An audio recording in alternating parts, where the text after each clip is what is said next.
Welcome to Kali twisted stories part 77। जय मां काली, जय मां तारा, आप सबका भला हो। राधा और कृष्ण के अध्याय 15 में आपका स्वागत है। तो ट्रेन चले जा रही थी अपने गंतव्य की ओर, मतलब लखनऊ की ओर, और सोनू भाई और कृष्ण, राधा और नीलम एक दूसरे से वार्तालाप करते जा रहे थे। मतलब ज्ञान की चर्चा हो ही रही थी, माता काली की साधना कैसे करें और क्या करें, और जो फोरकास्ट उन्होंने सबके बारे में, सबकी डेस्टिनी के बारे में बताया, वो कुछ एम्बिगुअस था, मतलब क्लियर नहीं था, साफ साफ वो कुछ भी नहीं बता रहे थे। अचानक से नीलम ने बाबा जी, मतलब सोनू भाई से पूछा कि बाबा जी, अच्छा आप ये बताइए, आप तो ऋषिकेश जा रहे हैं, आप ये बताएं आप हमारे घर कब आएंगे, आप हमारे यहाँ भी आ जाइए। तो बाबा जी ने बोला कि बेटा, अब मैं ऋषिकेश 1 साल के लिए जा रहा हूँ, मतलब करीब 11 महीने के बाद ही अपनी मुलाकात हो सकती है। अगर तुम्हें याद रहेगा तो तुम मुझे कॉल कर देना। अरे कॉल करने की क्या बात है, मैं आपके लिए टिकट भेज दूंगी, आप चले आइएगा और मैं आपको स्टेशन रिसीव करने आ जाऊंगी। ठीक है, पर मैं केवल 1 ही दिन या 2 ही दिन के लिए आ पाऊंगा।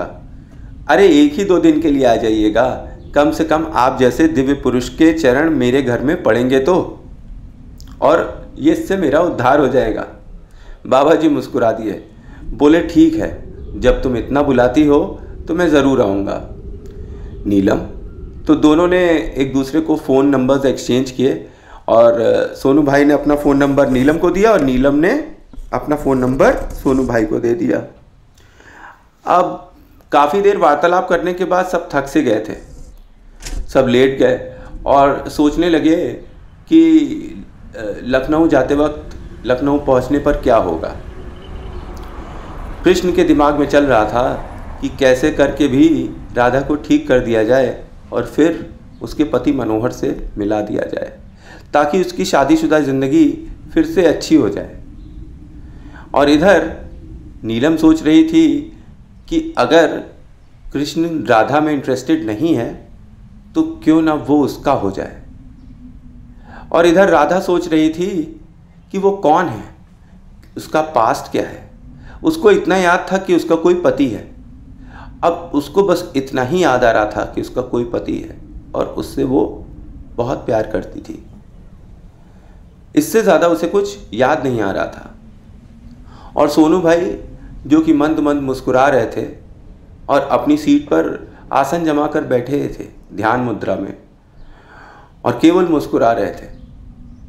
उन्होंने कह रखा था कि उन्हें डिस्टर्ब नहीं करेंगे, जब उनका ध्यान तोड़ने का समय होगा वो खुद ही उठ जाएंगे, और अगर इस बीच में लखनऊ आ जाए तब उन्हें ज़रूर उठा दिया जाए, नहीं तो फिर उनकी ऋषिकेश की ट्रेन छूट जाएगी। सब इस बात पे बहुत ही हंसे और मुस्कुराए, पर अब सब अपनी अपनी जगह फिट हो गए थे। कृष्ण सोच रहा था कि जो क्रीम साधना, काली साधना सोनू भाई ने बताई थी, वो लखनऊ जाते ही चालू कर देगा। उन्होंने बताया था कि इस साधना में प्रत्यक्षीकरण हो सकता है, और इसे तब तक करना चाहिए जब तक कि 9 महीने बीत न जाएं।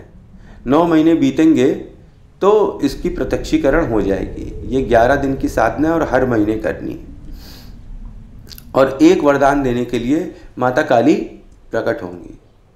यही बात नीलम के भी दिमाग में घूम रही थी कि वो भी जाके लखनऊ में 9 महीने क्रीम साधना करेगी, मतलब माता काली की साधना करेगी, और अगर इन केस माता ने दर्शन दे दिए तो वो उनसे एक वरदान ज़रूर मांगेगी।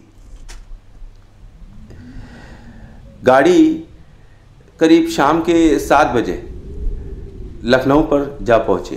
लखनऊ जंक्शन पर सब लोगों ने बाहर अपना अपना सामान उतारा, और सोनू भाई भी बाकी सब के साथ स्टेशन पर उतरे। सब ने एक दूसरे का अभिवादन किया और वादा किया कि 1 साल बाद हम लोग फिर मिलेंगे। जाते जाते नीलम ने कहा, सोनू भाई, हम और कृष्ण आपको अपना गुरु मानकर ये साधना करेंगे, और जब 1 साल बाद आएंगे तो इसके अनुभव आपसे साझा करेंगे। सोनू भाई मुस्कुरा दिए। वे बोले, तुम दोनों ज़रूर सफल होगे। मैंने ध्यान में देखा कि माता काली तुम लोगों को दर्शन दे रही हैं और तुम लोग उनसे अपना वरदान मांग रहे हो। सोच समझ के मांगना, क्या मांगना चाहती हो? तो नीलम बोली, मैंने सोच लिया है कि मुझे क्या चाहिए। अब कृष्ण वो सोचे जो उसे चाहिए। सोनू भाई मुस्कुरा दिए और अभिवादन कर कर दूसरी ट्रेन के लिए निकल पड़े। इधर कृष्ण, राधा और नीलम तीनों ने ऑटो किया चारबाग रेलवे स्टेशन से और उसके पश्चात सीधे C406 विशाल एक्सरे क्लिनिक, इंदिरा नगर, लखनऊ पहुंच गए, जहां पे कृष्ण किराए के रूम पर रहता था। जब कृष्ण वहां पहुंचा तो बाहर डॉक्टर साहब उनको खड़े मिले। कृष्ण के सारे बैग पैक थे और बाहर था। कहा, भाई तुम्हारा सारा सामान हमने बाहर निकाल दिया है और वीडियोग्राफी करा दी है कि तुम ये ना कहो कि हमारा कोई सामान चोरी हो गया है या नहीं हो गया है। नीलम बोली, अंकल क्या बात हो गई है, क्या हो गया? कहा, तुमने हमको लोगों को धोखे में रखा। तुमने बताया नहीं कि इसका परिवार है और उसको वो छोड़कर तुम्हारे साथ घूम फिर रहा है और एक और लड़की के साथ घूम फिर रहा है। तो नीलम बोली कि आप किसकी बात कर रही हैं? कहा, अरे इसकी पत्नी रुक्मणी आई थी, उसने यहाँ सब कुछ दिखाया और बताया है। ये तो अपने बच्चों का भी फ़ोन नहीं उठाता है, इतना इर्रिस्पॉन्सिबल इंसान है ये। कृष्ण ने बोला कि मैं इसलिए नहीं फ़ोन उठा रहा था क्योंकि मैं स्टेशन पर था। मैंने सोचा कि मैं लखनऊ पहुंचूंगा तो उससे स्वयं फ़ोन करके बात कर लूँगा। तो क्या बताया रुक्मणी ने? रुक्मणी ने चाहे जो भी बताया हो, अब तुम इस घर में नहीं रह सकते हो। भाई, हम तुम जैसे लोगों को अपने यहाँ नहीं रख सकते हैं। हमारे यहाँ भी बहू बेटियाँ हैं, अगल बगल भी बहू बेटियाँ हैं। तुम्हारे जैसा गंदा आदमी जिसकी नीयत इतनी ख़राब हो, अगर वो हमारे अगल बगल रहेगा तो हमें प्रॉब्लम होगी। भाई, हम फैमिली वाले लोग हैं, हम तुम्हें अपने यहाँ नहीं रख सकते। नीलम के कहने में हम आ ज़रूर गए थे, पर हमारी आँख तुम्हारी पत्नी रुक्मणी ने खोल दी है। लाख झगड़ा करने पर, लाख तर्क वितर्क करने पर भी डॉक्टर साहब माने नहीं। अंततः कृष्ण ने बोला नीलम से, अब हम कहाँ जाएंगे? अब तो राधा भी है और वो भी व्हील चेयर पे। नीलम बोली, कोई बात नहीं, तुम्हारा कोई तो होगा यहाँ लखनऊ में जिसके यहाँ तुम जा सकते हो। कृष्ण ने मुस्कुरा कर बोला, यहाँ मेरा कौन होगा? प्रयागराज में कुछ एक दोस्त तो थे, पर यहाँ पता नहीं कोई है ही नहीं। कहा, अच्छा, और मैं कौन हूँ? कृष्ण ने बोला, अरे प्लीज़ इतने एहसान मत करो कि मैं दबकर मर जाऊं। एहसान कैसा, दोस्ती की है, निभानी तो पड़ेगी। नीलम हंसकर बोली, चलो मेरे बंगलों में रहो, मैं वैसे भी वहाँ अकेली ही रहती हूँ। अब मेरे माता पिता वहाँ नहीं रहते हैं, वो ऋषिकेश में एक आश्रम में एक कुटिया बनाकर रहने लगे।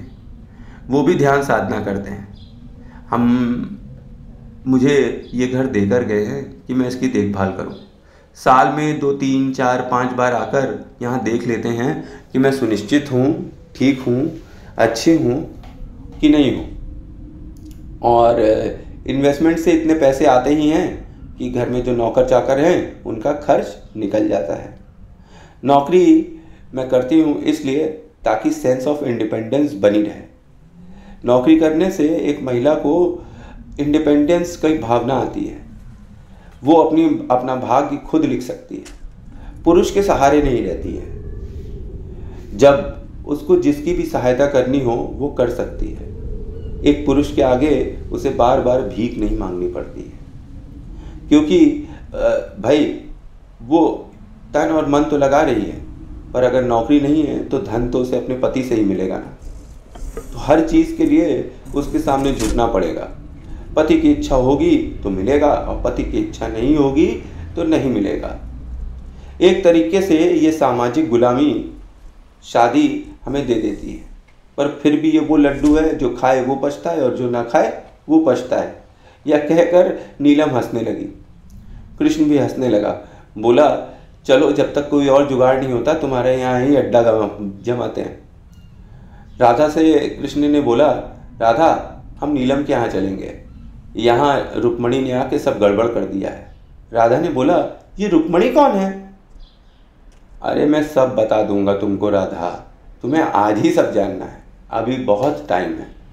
और अभी जब तुम्हारी टांगों का प्लास्टर 1 महीने बाद उतरेगा, जब तुम चलने फिरने लगोगी, तब तुमको मैं कायदे से सब कुछ समझा दूंगा। अभी तुम स्ट्रेस में हो और तकलीफ़ में हो, थोड़ा उबर तो लो। राधा बोली, अच्छा थोड़ी थोड़ी मुझे बता देना, ओके ओके। कहकर फिर एक ऑटो कर वो लोग इंदिरा नगर से सीधे SGPGI के पास एक बंगले के पास आकर रुके। बंगला अच्छा खासा ठीक ठाक था और बंगले के 2 गेट थे। अंदर जैसे ही नीलम ऑटो से उतरी, सामने से एक 22-23 साल का लड़का दौड़ते हुए आया। दीदी दीदी दीदी आप आ गई, कैसा रहा ट्रिप आपका? कहते हुए जल्दी भागा और उसने नीलम के हाथ से अटैची उठा ली। बोला, बाकी का सब सामान भी ले आना, ये सब हमारे दोस्त हैं और अभी हमारे साथ ही रहेंगे कुछ दिन, ओके? अगर पापा का फ़ोन आए तो बताना कि दीदी के दोस्त आए हुए हैं और वो लोग कुछ ही दिन के लिए यहाँ रहेंगे, जब तक कि उनको दूसरी जगह ना मिल जाए। तो उस बच्चे ने बोला, ओके दीदी। बाकी रानी चाची अंदर हैं किचन में, आप कह दीजिए जल्दी से, तो वो सबके लिए चाय भी बना देंगी। मैं सामान लेकर आता हूँ, इनका सामान गेस्ट रूम में रख देना, ओके? तो उस बच्चे जिसका नाम राजू था, राजू ने बोला कि दीदी गेस्ट रूम में दोनों जन का सामान रखना है, ये हस्बैंड वाइफ हैं। नीलम ने जलती हुई आंखों से राजू को देखा और बोला, राजू तुम पागल हो गए हो, ये तुम्हें हस्बैंड वाइफ दिखते हैं, अलग अलग रूम्स में रखना, समझे? तो दीदी ये लोग कौन हैं? मैं इनकी कौन हूं? आपने बताया ये आपके दोस्त हैं, तो ये भी उसकी दोस्ती है और हम तीनों दोस्त हैं, ठीक? तुमको कोई रिलेशनशिप का सर्टिफिकेट देना है यहाँ पर, जो यहाँ खड़े होकर वाद विवाद कर रहे हो? ले चलो इनका सामान और रखो कमरे में। राजू ने सिर हिलाकर जल्दी से सामान उठाया और गेस्ट रूम की तरफ निकल पड़ा। इधर ड्राइंग रूम में जब तीनों बैठे तो नीलम ने तेज से आवाज़ लगाई, रानी चाची 3 चाय बना दो, मेरे दोस्त आए हुए हैं। एक बुढ़िया अंदर से बाहर निकली और बोली, आ गई बेटी? अच्छा अभी चाय बनाती हूँ। हा, चलो अच्छा है, कोई तो रहने आया इस अकेले घर में, नहीं तो हम 3-4 लोग यहाँ पर जो रहते हैं, इसके अलावा यहाँ भूत के अलावा कोई नहीं दिखाई पड़ेगा एक दिन। मैं तो डरती थी, अच्छा हुआ 2 लोग और आ गए रहने के लिए। नीलम मुस्कुरा दी, बोली, ये रानी चाची हैं, इन्होंने मुझे बचपन से पाला है और मम्मी पापा ऋषिकेश जाने के पहले इन्हें मुझे सुपुर्द करके गए थे। अब ये मेरा भी ख्याल रखती हैं और इस घर का भी ख्याल रखती हैं। चाची जल्दी से चाय ले आओ और कुछ बना दो खाने के लिए, पेट में चूहे कूद रहे हैं, और तुम लोग ऊपर जाके फ्रेश हो सकते हो, ठीक है? उसके बाद फिर मिलते हैं जल्दी से। कृष्ण ने धीरे से बोला, Neelam thank you, you're a real friend, तुम एक सच्ची दोस्त हो। नीलम ने कहा, और तुम भी मेरे बहुत ही अच्छे और अजीज़ दोस्त हो, जिसको मैं हमेशा अपने पास रखना चाहती हूँ और कभी खोना नहीं चाहती हूँ। कृष्ण ने फटी आंखों से नीलम को देखा और बोला, क्या नीलम क्या कह रही हो? अरे मजाक था रे। हाँ सीरियस हो गया तू तो कैसी लगी कहानी? अच्छी लगी कहानी? आई होप अच्छी लगी कहानी। तो आगे क्या होगा? क्या राधा को कुछ और याद आएगा? क्या अभी DNA टेस्ट जो कि डिलीवरी के बाद होना है, उसके बाद मनोहर बेबी को और राधा को एक्सेप्ट कर लेगा? और ये कृष्ण और नीलम का क्या होगा? नीलम जो ओपनली फ्लर्ट कर रही है अब कृष्ण से, ये समझकर कि अब राधा में जब उसे इंटरेस्ट नहीं है तो उसकी लाइन क्लियर है, और ये दोनों काली साधना करने के पश्चात क्या वरदान मांगने वाले हैं, ये सब जानने के लिए आप नेक्स्ट एपिसोड ज़रूर सुनिएगा और देखिएगा। तो थैंक्स फॉर वॉचिंग। जय मां काली, जय मां तारा, आप सबका भला हो।